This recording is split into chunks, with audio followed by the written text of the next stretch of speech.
আজকে এমন একটি বিষয় নিয়ে আপনি আলোচনার অবতারণা করেছেন, এটা আসলে আলোচনা করতেও আমার একটু দ্বিধা হচ্ছে। কারণ এই আওয়ামী লীগ কিন্তু বাংলাদেশের রাজনীতিতে প্রাসঙ্গিকতা অনেক আগেই হারিয়েছে। শুধু ২৪-এর গণ অভ্যুত্থান নয়, তার আগের থেকেই তারা তাদের এই গণবিরোধী, তারপরে নির্বাচন বিরোধী, জনগণের গণতান্ত্রিক অধিকার বিরোধী অবস্থান নিয়ে তারা একটা ফ্যাসিবাদ কায়েম করে তখন থেকেই কিন্তু তারা বাংলাদেশের রাজনীতিতে প্রাসঙ্গিকতা হারাচ্ছিল। শুধুমাত্র সেই সময়ে তারা রাষ্ট্রীয় প্রশাসন যন্ত্রকে তারা দলীয়করণ করে সেইভাবে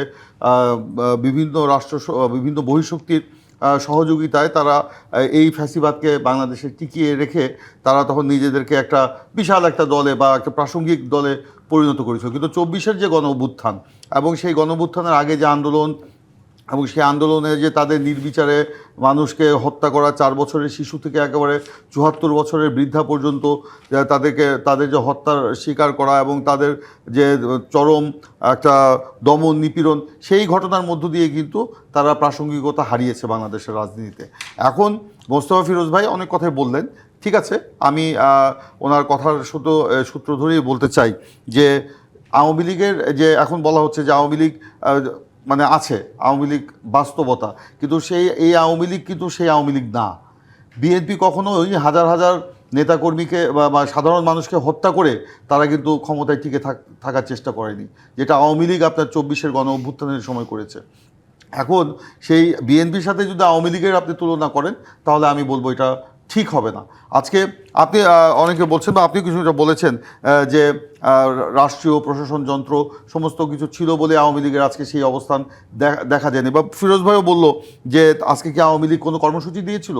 আপনি তো নিজেই আপনার বক্তব্যে প্রথমে সূচনা বক্তব্য দিয়েছেন যে তারা কিন্তু সেই দিল্লিতে তাদের কতজন নেতা সংগঠককে জড়ো করে ৫২ জন নেতাকে জড়ো করে অর্ধশতাধিক নেতাকে জড়ো করে সেখানে শেখ হাসিনা সরাসরি তাদেরকে দায়িত্ব দিয়ে আজকের এই কর্মসূচি পালনের জন্য বলতেছে জীবন মরণ, মানে তারা পণ নিয়ে কিন্তু এই আজকে কর্মসূচি তারা ঘোষণা দিয়েছিল। এবং শুধু তাই নয়, শেখ হাসিনার যে অনলাইন কিছু বক্তব্য আমি দু একটা শুনেছি গত কয়েকদিনে, সেখানেও যে তার একটা চরম উস্কানিমূলক যে বক্তব্য ছিল তাই কিন্তু প্রমাণ করে আজকে তারা কর্মসূচি দিয়েছিল। হ্যাঁ, আওয়ামী লীগ তো রাষ্ট্রের বিরুদ্ধে লড়াই করেছে এই ২৪-এ গণ অভ্যুত্থানে।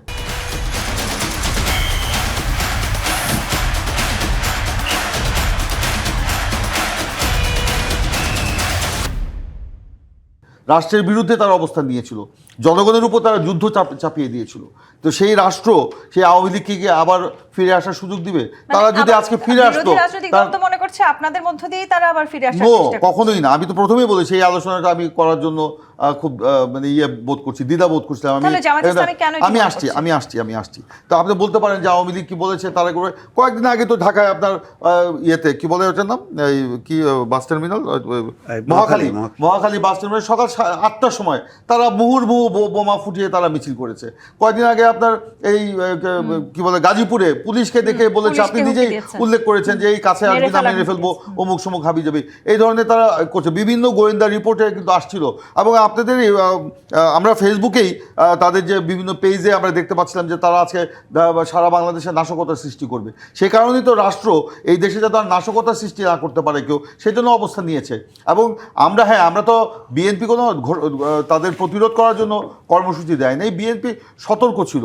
কিন্তু আমরা দেখলাম যে আজকে জামাতে ইসলাম সহ ১১ দল তারা কিছু কর্মসূচি পালন করেছে, কিন্তু আমরা সতর্ক ছিলাম, বিভিন্ন জায়গায় সতর্ক ছিলাম, পুলিশ প্রশাসন সতর্ক ছিল যাতে আওয়ামী লীগ এই নাশকতার সৃষ্টি করে জনজীবনে যেন তারা কোনো বিঘ্ন বা বিশৃঙ্খলা বা মানে উচ্ছৃঙ্খলতার সৃষ্টি করতে না পারে, বা কোনো মানে দেশে যেন কোনো আর বিশৃঙ্খলা বা নাশকতার সৃষ্টি করতে না পারে, সেই জন্য সতর্ক ছিল। কারণ থাকবেই না বা কেন, এই আওয়ামী লীগ তো আপনার বললাম তো জনগণের বিরুদ্ধে যুদ্ধ ঘোষণা করেছিল।